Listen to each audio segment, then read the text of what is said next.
Alright guys, siapa kat sini tak pernah guna trading indicator macam EMA 50? Kalau tak pernah guna atau dengar sebelum ni, lepak dulu, dengar sini sebab benda ni memang function untuk beginner nak trading crypto. So EMA 50 ni sebenarnya exponential moving average. Basically 50 tu ialah kiraan harga average untuk 50 candle terakhir dalam chart korang. So function dia untuk bagi korang nampak midterm trend, so korang senang nak nampak arah market.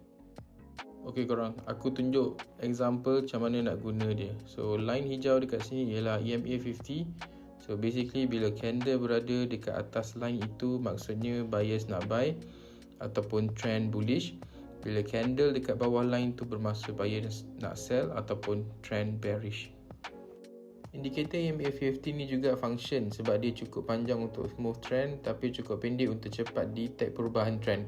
Maksudnya kalau guna EMA pendek, kau akan jumpa noise banyak dan banyak fake signal. Tapi ingat, benda ni bukan magic line. Dia tak boleh menjaminkan win, tapi dia boleh elakkan kau buat trade yang sia-sia. So kalau kau selalu overtrade, cuba try ni, kau confirm akan lebih berhati-hati.